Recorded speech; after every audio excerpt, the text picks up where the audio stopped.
Kita nggak tahu bahwa kita tuh kiri atau kanan, kecuali kita harus baca instrumen. Dengan instrumen saya harus percaya pada instrumen bahwa kita di mana gitu. Akhirnya saya tahun 83, dulu saya direktur produksi namanya. Oh, direktur produksi. Jadi jenjang karirnya naik terus Ya, nih, Cap, ya? ya.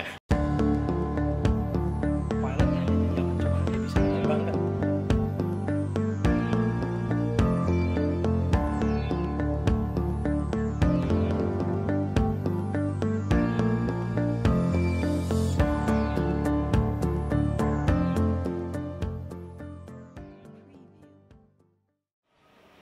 Edisi perdana obrolan aviasi, saya diberikan waktu dan kesempatan untuk berbicara dengan pilot legend. 57 tahun malang melintang di dunia penerbangan, Kapten Rafdi Samin. Apa kabar, Cap? Alhamdulillah baik. Baik, Cap. Sehat selalu, Cap, ya? Alhamdulillah. Saya terima kasih dikasih kesempatan untuk datang ke rumah Kapten untuk berbincang-bincang, Cap. Terima kasih. 57 tahun, waktu yang tidak sedikit, Cap. Selalu berkecimpung di dunia aviasi, baik sebagai pilot aktif ataupun setelah pensiun tetap berkecimpung di dunia penerbangan. Kalau saya boleh tahu, bagaimana, Cap, pertama kali terpikir untuk menjadi pilot itu pada waktu itu, bagaimana, Cap? Mohon maaf, sebenarnya tidak terpikir dulunya ingin menjadi pilot atau penerbang, karena saya dilahirkan di satu tempat kepulauan. Oh, baik. Biasanya orang kepulauan itu cita-citanya menjadi pelaut. Pelaut. Gitu ya. Tetapi kebetulan kakak saya sudah jadi pelaut duluan. Oke. Yaitu beliau masuk di namanya AIP dulu AIP, ya. betul. Jadi kalau saya jadi pelaut berarti saya jadi juniornya. Juniornya. Nah, di situ saya keberatan, mati kecil keberatan karena sejak kecil kami sih nggak pernah cocok. Jadi secara iseng ya saya tiba melamar di penerbangan. Di penerbangan. Jadi saya melamar di penerbangan itu dua tempat, yaitu di Api Curug dan AAU waktu itu. Oh, ya. Angkatan Udara, ya. Ya, kebetulan tesnya hampir bersamaan. Cuman Curug panggil duluan. Oke. Curug terima duluan, saya sudah mengatakan oke, saya terima. Tapi seminggu kemudian saya dipanggil oleh AAU. AAU juga. Tapi ya, sudahlah. Memang jalan saya mungkin ke sipil. Jadi saya baik. masuk Curug. Akhirnya masuk Curug, ya. Itu tahun 60, dan itu angkatan saya itu angkatan 8. Angkatan 8 waktu itu, Cap. Ya, itulah ceritanya. Ya, ya.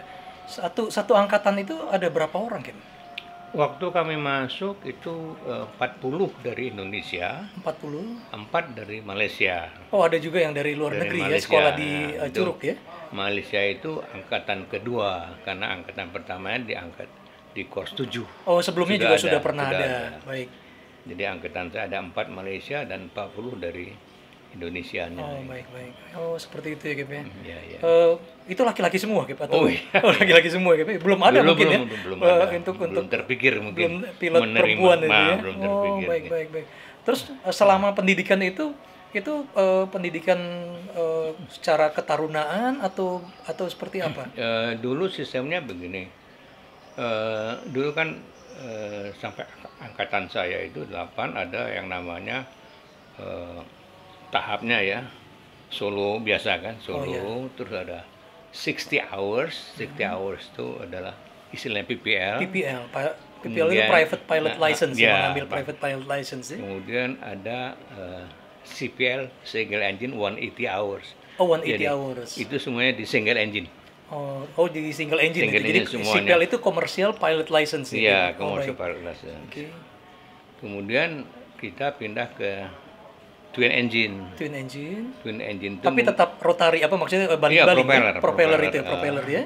pesawatnya mungkin dikenal dengan namanya Dakota atau C-47 atau DC-3. Oh, Jadi kita 2 tahap, yaitu single engine sama twin engine-nya. Jadi kita selesai dengan twin engine dan instrument rating. instrument rating. Oh, baik. Berarti itu kan kalau yang pesawat latih yang single engine ini kan pesawat kecil, Cap, ya. Tapi Iya. twin engine-nya udah langsung pesawat besar, Iya, ya. betul. Oh, Itu istimewa. ini sekali, Iya, jauh sekali bedanya. Bedanya jauh sekali, Cap, ya. Ada pengalaman-pengalaman menarik gak Kep waktu selama diajar di Curug itu? Kalau di kita, kalau lihat Shelby yang lama ya, memang di single engine itu kita diberikan basic aerobatic. Oh, pakai ada aerobatiknya Basic ya? aerobatic Roll, itu ya, loops loop and gitu ya? roll, Oh, baik. kemudian spin segala Oh, macam iya, diberikan di basicnya sudah ada. Kemudian juga diberikan namanya limited panel ya. Oh, limited panel. Mungkin sekarang ada, Iya, saya nggak tahu iya. istilahnya. Baik. Terus recovery from limited panel itu ada. Jadi Baik. tidak menggunakan aktivitas horizon ya. Kita harus berdasarkan pada Jadi cuman apa speed air itu aja, speed, air speed ya? altimeter, Oh, rate baik. of climb, turn and bank itu kan Oh iya betul. yang lama. Jadi Kalau saya boleh ini dulu namanya apa yang basic T itu ya? ya Basic T betulnya. ya. Basic T yang tengahnya hilang. Oh, tengahnya dihilangkan. Oh, waduh Jadi, susah sekali tuh ya. Aktif horizon hilang. Nah, itu kita dibuat manuver oleh itu dan kita harus recover Langsung dalam harus waktu recover. 10 sekon harus stabil gitu loh. Baik. Dan itu ada tesnya ya? Ada tesnya. Ada tesnya. Oh, baik. Recovery. Kemudian itu juga berlaku juga di twin engine. Di pesawat besar Dakota Pesawat tadi. dibuat begitu juga. Wah, gitu. Jadi itu membuat Tapi kemampuan pesawatnya bisa ya, Kep ya? oh bisa. Dia Kemampuan cuma itu tidak bisa. buat aerobatic ya. Kalau Oh, pesawat baik. di C3 tidak aerobatic ya. Oh, tidak Tapi aerobatic. pesawat single engine memang desain untuk aerobatic. Aerobatic. Oh. Jadi kita Bagus sekali ya. istilahnya aerobatic sama unusual itu betul-betul sudah dikuasai basic ya. Oh, basic ya. Kita harus bicara basic. Itu maksudnya kalau terjadi sesuatu pada saat terbang, kemudian kita harus bisa merecovery-nya Iya, ya, gitu ya kira-kira itu Begini, gunanya. kadang-kadang kita vertigo ya. Iya. Kita tidak tahu bahwa kita tuh kiri atau kanan. Kecuali kita harus baca instrumen. Baik. Dengan instrumen saya harus percaya pada instrumen bahwa kita di mana gitu ya. Perasaan kita miring padahal tidak Padahal miring. enggak, Nah, gitu ya, itu iya, namanya iya. vertigo ya. Nah, itu kita harus atasi Oh, dengan jadi body kita merasa itu kita miring, tapi ternyata enggak gitu ya. bisa terjadi. Oh, gitu. bisa terjadi seperti itu terjadi. ya, Kep ya. Jadi kita harus percaya sama instrumen bahwa kita tuh di mana sebenarnya gitu. Oh, baik. Ya, Itu makanya dilatih dilatih itu ya. untuk itu. Oh, Itu yang baik. dulu dapat ya sampai angkatan 11 itu dapat. Oh, oke. Setelah itu sudah nggak nggak ada lain ya? lagi. Baik.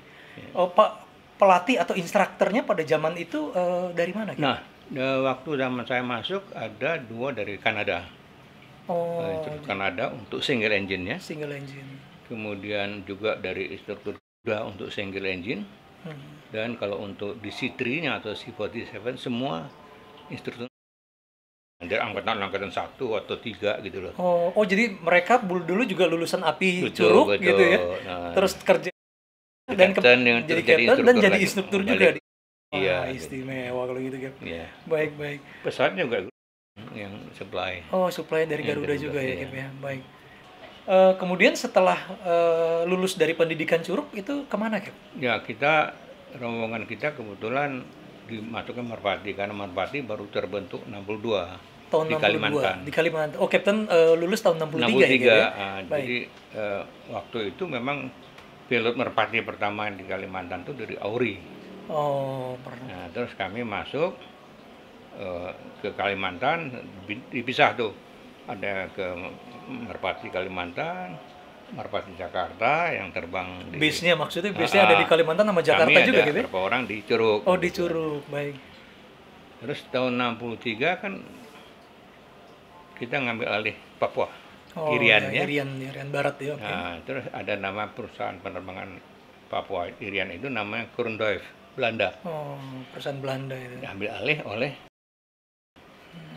waktu itu chief missionnya Captain Safi almarhum.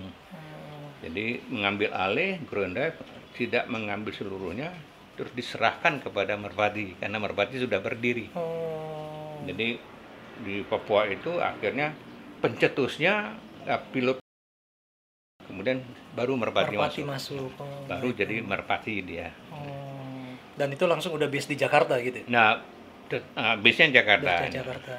Kemudian waktu itu dipisah, ada base Jakarta, ada base Irian. Irian. Oh. Karena kekuatan Merpati sebenarnya akhirnya jatuhnya di Papua. Oh, Kekuatannya ya, iya. karena Ya, pesawatnya soalnya lebih banyak pesawatnya lebih banyak digunakan untuk di tempat-tempat kecil ya. kecil. Oh, baik.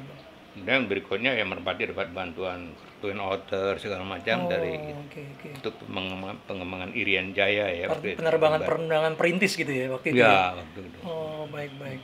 Tapi Captain Rafdi sendiri waktu di Merpatinya itu dengan rating Twin Otter atau saya tidak saya tidak sampai Twin Otter karena saya tetap diperbantukan di Curug sebagai instruktur. Jadi saya ngajar terus. Ngajar di Curug. Kalau maintain rating baru saya terbang Merpati sebulan sekali gitu kan. Jadi lebih banyak aktivitasnya mengajar gitu. Mengajar sampai terakhir jabatan saya di Curug sebagai Chief Flight Instructor. Tahun 70 gitu, 6970. Oh, baik. Jadi kurang lebih 7 tahun itu ya, Cap? Ya. Gitu. Terus kemudian setelah selesai mengajar di Curug, saya baru terbang di Merpati. Sebenarnya juga saya tidak karena waktu saya di Curug saya diprogramkan untuk sekolah di Amerika karena kan kita kan ikatan dinas. Oke, waktu mengajar itu ada ikatan dinasnya. Semua penerbang lulusan Curug ikatan dinas 10 tahun. 10 tahun, baik. Dan harus di tempat terima dimanapun. Ya waktu itu saya sudah diterima untuk sekolah di Amerika. Pas mau berangkat ke Amerika, Merpati mengatakan saya butuh kamu katanya. Akhirnya harus kembali ke Merpati. Ya, kuotanya rupanya Merpati lebih kuat nariknya daripada perhubungannya. Jadi saya kembali Merpati. Akhirnya di Merpati. Ya. Berapa lama akhirnya bekerja di Merpati? Wah, jadi saya kembali di Merpati 70, tidak kemana-mana di Merpati terus sampai pensiun. Sampai pensiun, Cap? Sampai tahun 99 ya pensiunnya. 99-70 berarti 27 tahun di Merpati, Cap ya? Hampir 30 tahun. Karena dihitung juga setelah lulus dari Curug ya. Wah, hampir 34 tahun di Merpati, Cap ya. Selama di Merpati kira-kira apa yang menarik di situ ataupun ada pengalaman-pengalaman? Ada advantage-nya juga kita sebagai flight instructor ya. Pertama kita punya jiwa mengajarnya itu kuat. Passionnya memang di mengajar gitu ya. Kalau ngajar penerbang kan bukan ngajar di kelas. Kita ngajar satu persatu ya. Betul. Kita tahu karakter manusianya gitu kan. Betul. Apalagi kalau di Curug ngajar ini kan pesawatnya tandem. Oh, depan belakang ya posisinya ya. Kita tidak melihat wajahnya. Jadi kita kan kalau pesawat latihan sekarang ini bersampingan. Kita bisa lihat dia takut apa tidak. Dulu kita nggak tahu. Dia tuh pucat apa kita nggak tahu gitu kan. Jadi harus bisa membaca kepalanya saja. Kemana arah kepalanya, gimana gitu, nunduk apa tidak gitu kan itu. Jadi itu mungkin satu keistimewaan ya kita ngajar dalam di pesawat tandem itu. Ya karena di Curug itu saya banyak juga berhubungan dengan pemerintahan waktu itu ya, sehingga ya ada untung juga waktu saya di Merpati, kemudahan tuh didapat dengan pemerintah, sehingga saya ditunjuk sebagai istilahnya sekarang keeper ya, inspektor atau check pilotnya untuk company segala macam gitu. Berarti waktu itu jadi instruktur kemudian jadi deeper gitu ya. Baik. Karena kan pesawat Merpati jarang yang pilot pemerintah yang mau terbang di sana gitu. Oh, baik. Ya, jadi kebetulan itu ada privilege juga ya, ada advantage-nya ya bahwa saya punya instructor rating itu pengaruh terhadap pendidikan untuk Merpati selanjutnya. Jadi Merpatinya juga semakin maju dari ininya, trainingnya ya. Jadi saya jadi chief training berapa macam pesawat. Dulu boleh lebih dari dua rating dulu. Oh, boleh 2 rating ya gitu. Walaupun tidak sama gitu. Dulu berarti sempat pesawat jetnya juga masuk ya waktu itu ya? Saya kebetulan jetnya belakangan. Oh, jetnya belakangan. Baik. Merpati jetnya belakangan datangnya, dan lebih banyak di manajemen. Jadi Captain juga berada di manajemen waktu itu ya? Jadi waktu saya kembali ke Merpati itu ditarik karena saya dibutuhkan untuk sebagai salah satu waktu itu posisi saya Chief Flight Safety. Chief Flight Safety. Waktu itu gitu kan. Terus segala macam dengan chief-chiefnya segala macam. Akhirnya saya tahun 83 dulu saya direktur produksi namanya. Oh, direktur produksi. Jadi jenjang karirnya naik terus ya, nih ya. Iya. Jadi saya pernah jadi manajer operasi segala macam gitu. Ya, jadi itulah. Jadi pengalaman terbang maupun manajemen itu membuat saya bisa istilahnya mengajar sekarang ini. Iya. Oh, jadi setelah pensiun kemudian sampai sekarang masih mengajar gitu ya? Mengajar, kebanyakan di manajemen ya. Di manajemen ya. Karena kita dulu di Merpati juga sekolah manajemen ke luar negeri. Oh, karena untuk dapat posisi level tersebut manajer itu juga harus disekolahkan ke luar negeri gitu ya? Saya ada dapat di Amerikanya, di Kanada gitu kan untuk manajemennya ya. Baik. Karena saya orang teknik, bukan orang teknik, saya harus belajar manajemen teknik kan. Iya. Di Amerika ada manajemen tekniknya gitu. Baik. Baru pulang kembali ke sini menjadi posisi sebagai tadi direktur itu tadi ya. Baik. Jadi sebenarnya saya itu melalang melintang juga ya. Sudah saya pensiun, minta dibantu di dua ada namanya Selawah. Di Selawah. Terus minta bantuan juga di Bayu Air gitu Bayu Air, kan. betul. Pernah juga menyimpang dari segala macam, saya di tambang. Oke. Segala macam pernah merasakan ya. 6 tahun di tambang gitu kan. Iya. Tahu cara tambang. Kemudian saya diminta kepala sekolah Flying School. Pro Flight yang ada di Cirebon. Ya, di Cirebon gitu ya. 6 tahun di situ. Terus tahun 2017 saya rasa mau istirahat deh gitu ya. Iya. Jadi waktu mau istirahat baru 3-4 bulan dari Jogja STTKD, kebetulan yang punya adalah teman gitu ya. Dia bilang, Kep,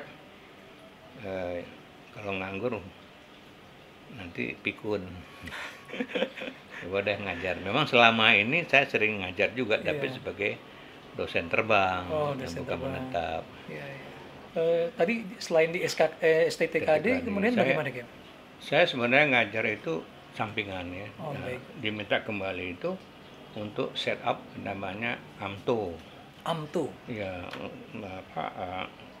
Aircraft Maintenance Training Organization ya. 147.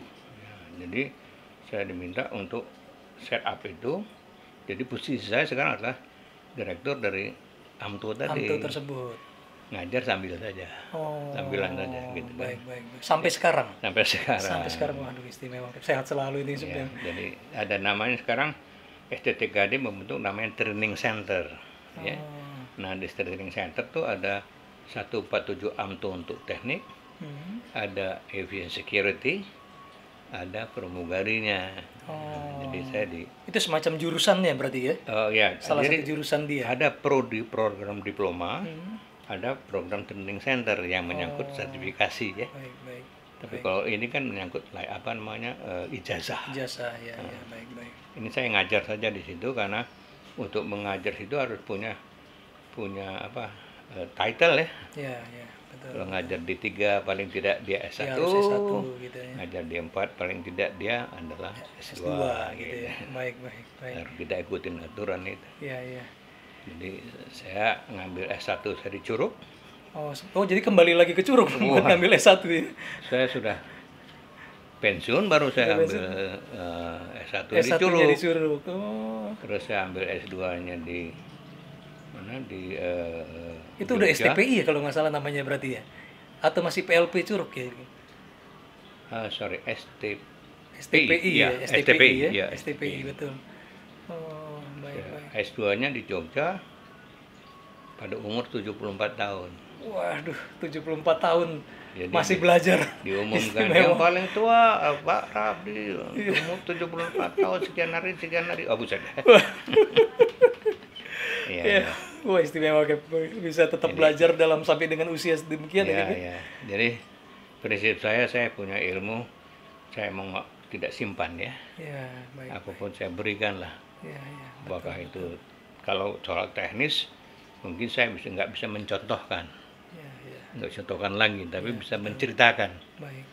Tapi kalau soal manajemen saya bisa nyampaikan di kelas gitu istilahnya. Betul. Dan itu berguna banget buat kaum muda tuh, Gebe. Ya, saya rasa begini. Saya di sekolah di STTKD namanya Sekolah Tinggi Teknologi Kedirgantaraan. Tapi dosennya kan tidak semuanya orang praktisi. Kebanyakan akademisi yang background penerbangannya mungkin tidak sebaik orang yang praktisi. Yang praktek, ya betul. Yang pernah merasakan prakteknya lah gitu ya. Jadi kita juga mencoba supaya para akademisi itu punya basic juga mengenai penerbangan gitu ya. Jadi inilah yang kita coba. Dirgantara ini bukan kita soal teori saja ya. Biar tahu juga secara aplikasi seperti apa.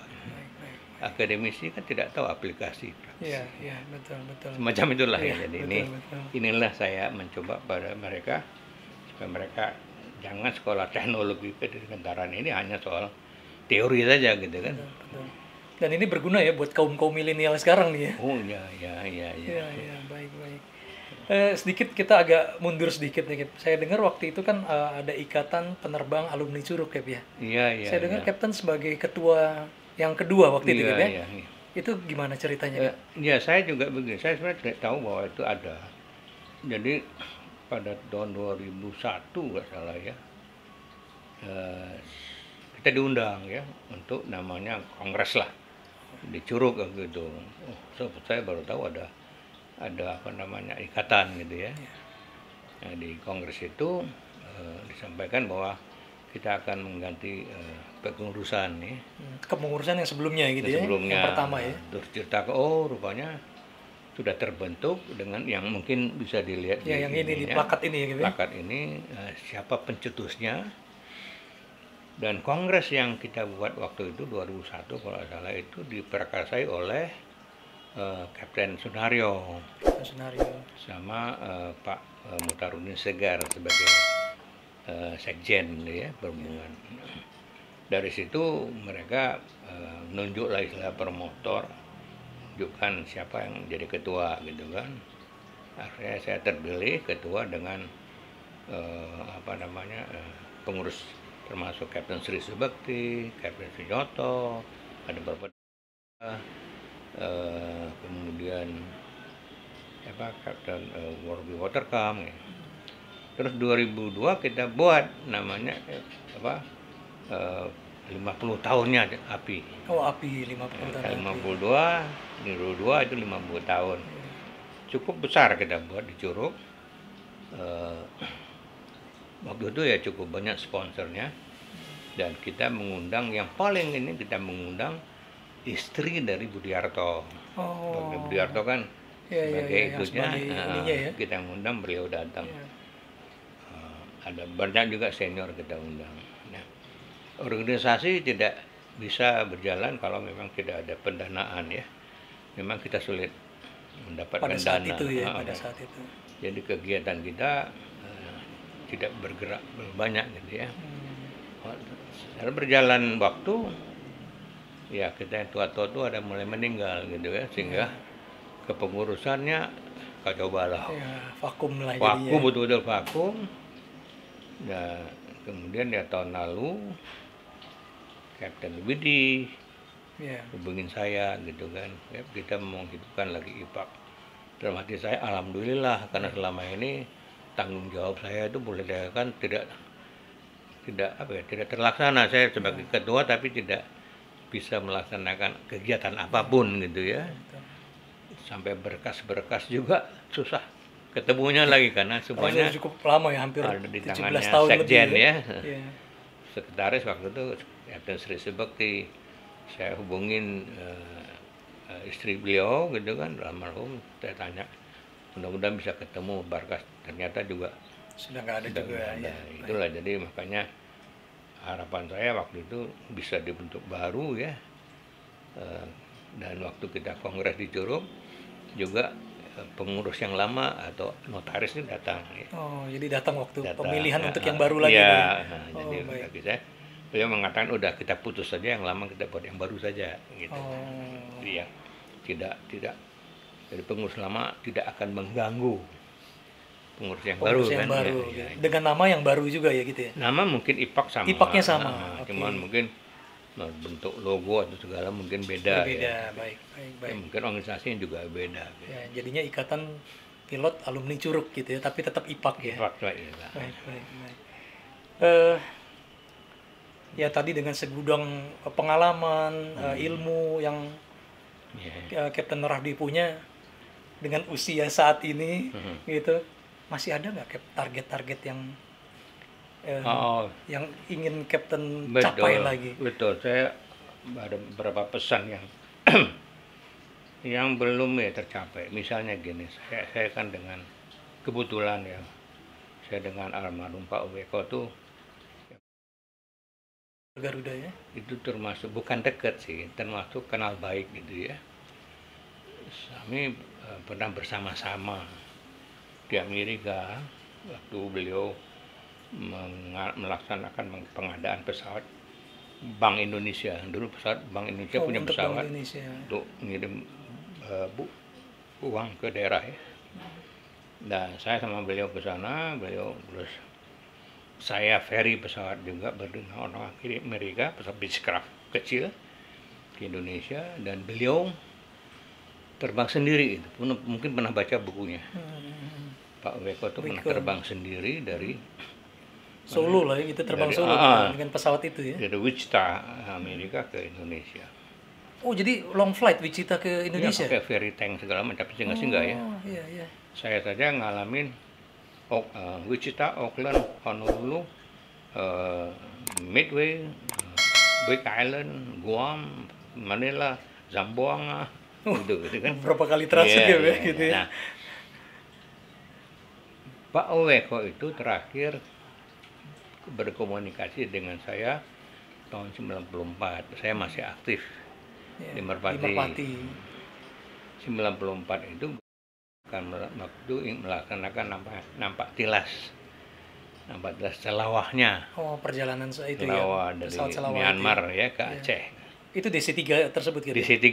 Nah, betul. Nah, kalau itu ya yang aktif waktu itu Kapten Hendry Sumorang sama Bobby Faisal yang aktif untuk melaksanakan nampak tilas itu. Terus mereka mencari pesawatnya. Pesawat sipil tak ada lagi kan? Iya. Yang ada di Ori kan? Betul. Pesawat DC-3 tersebut Fasi lah istilahnya. Nah, siapa pilotnya? Pilot yang masih ada, masih terbang rated itu masih saya gitu. Wah. Karena terus terang rating saya di Sitri itu tidak pernah dicoret. Mereka takut kan coret saya. Ya tinggal satu sekarang juga satu-satunya yang punya gitu ya. Iya. Baik. Jadi ya, pesawat itu kebetulan saya direktur teknik di Merpati. Baik. Jadi pesawat itu saya refurbish, modifikasi, semua elektroniknya diganti. Oh, instrumennya itu diganti gitu. Pesawatnya tahun 46 saya ganti instrumennya instrumen kasa. Karena saya orang teknik, saya berhak. Iya. Tapi tidak melalui sertifikasi, kan pesawat ori. Betul. Tidak ada sertifikasi yang ini ya. Tetap boleh terbang. Iya. Seatnya Hendry Sumorang dapat dari apa? DC-9. Jadi passenger seatnya dari DC-9. Itu waktu itu saya komunikasi dengan Pak Uweko. Pak Uweko, saya panggilnya Mas ya. Mas Wik, saya mau tanya Mas Wik, rutenya dulu Mas Wik dari Myanmar atau Rangoon itu ke Aceh di mana? Oh, dia sebut. Salah satu adalah via namanya Mercury namanya ya. Saya cari di peta, nggak ada tuh Mercury nama itu ya. Ternyata belakangan baru tahu Mercury itu adalah hanya pulau kecil. Pulau kecil ada landasan dan sekarang udah tutup. Iya. Itu punyanya Burma. Oh, Burma gitu. punya. Jadi lewat Burma gitu ya. Nah, ya pendek cerita, sebelum sudah selesai saya terbang, saya lapor lagi pasti. Dia bilang, Raf, kamu punya tugas, Raf, katanya. Apa Mas? Kamu ganti tuh PK jadi RI, Papa Kilo jadi RI. Dulu saya pakai RI 001 kok. Pesawat yang selawah itu ya? Selawah 001. PK itu kan kolonial, kan Belanda punya. Loh, saya bilang, Mas, Kemampuan saya apa? Pokoknya pesan saya coba cari gimana caranya supaya kita kembali ke RI gitu kan. Nah itu yang pertama, yang istilahnya ya belum kesampaian. Belum sampai deh untuk PK itu menjadi RI itu ya. Baik.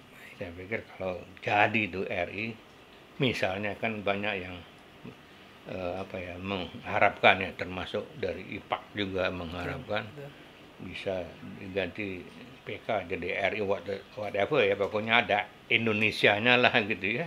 Baik. Apakah IR ini seraya kayak Iya. saya namanya. Kalau itu terjadi, saya mau kunjungin makamnya Pak Wik. Pak Wik, Mas Wik, saya berhasil. Berhasil ya tujuannya. Itu yang itu satu. Yang kedua memang ada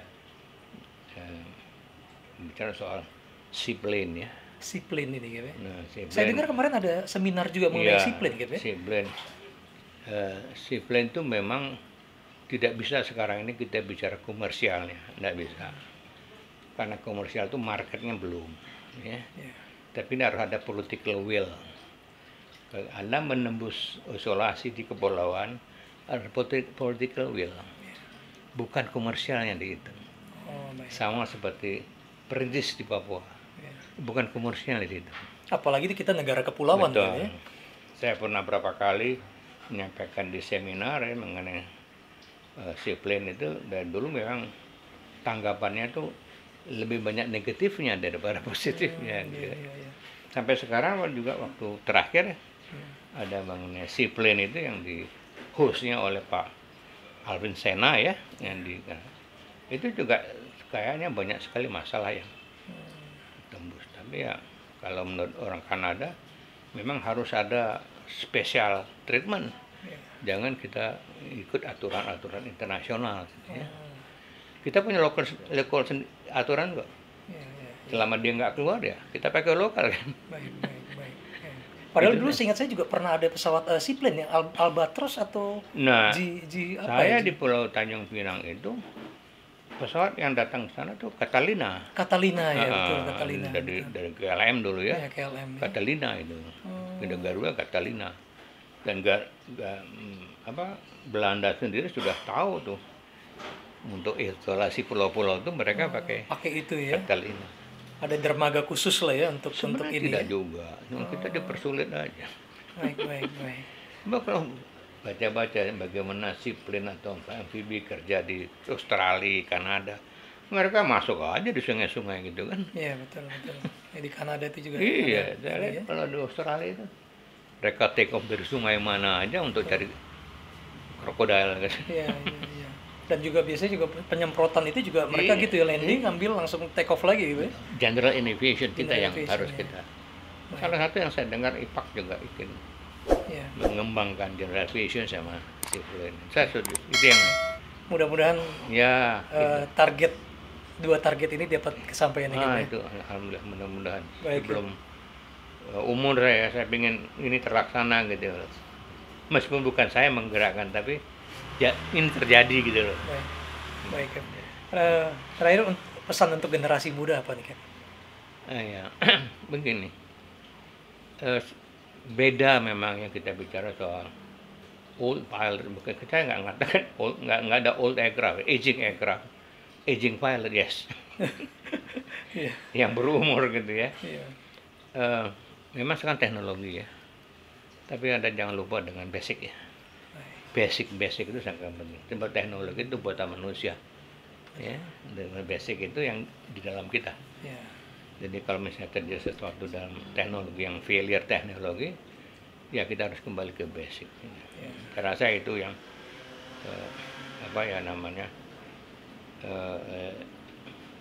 ada yang mengatakan, wah sekarang semua itu kan dikembalikan oleh teknologi. Oke. If you have autopilot, you're not a pilot, you're an operator. Only technician gitu ya. Iya, just operator gitu. You operate something gitu kan.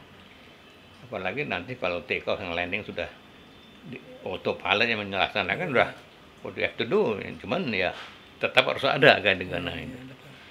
Jadi tadi yang mengenai kemampuan ada dua berarti kemampuan karena autopilot dan segala macam itu, tapi juga harus bisa terbang secara manual gitu Cap, mengingat itu ya Cap. Kan ada saya pernah dengar the sky is a fast place but there is no room for error gitu. Itu ada ya, dari dulu memang ada ya. Iya, itu ya semacam apa ya? Quotes gitu apa? Nah, di penerbangan begitu. Di penerbangan kan? Seperti itu ya, Cap. Oh, baik. Kan kalau boleh ada dua nih kayak tadi bahwa kita juga sebagai pilot jangan cuma hanya bisa menerbangkan gitu kan. Kan kalau boleh dipilih apa perbedaan difference dari pilot sama aviator gitu Cap. Oh iya. Gitu. Ya, saya kan begini, kalau pilot itu yang dibutuhkan adalah airmanship ya. Kalau kita jabarkan airmanship itu apa gitu kan, sebenarnya very simple. You can fly the aircraft with all the passengers on board safely to destination. Whatever terjadi di tengah jalan, Anda bisa mengatasi. Itu airmanship-nya. Gitu kan ya. Jadi dan sekarang saya mengatakan we don't need the good pilots. We need the smart pilot. Smart pilots. Beda antara good pilot sama smart pilot. Itu lah, jadi smart man ya, smart.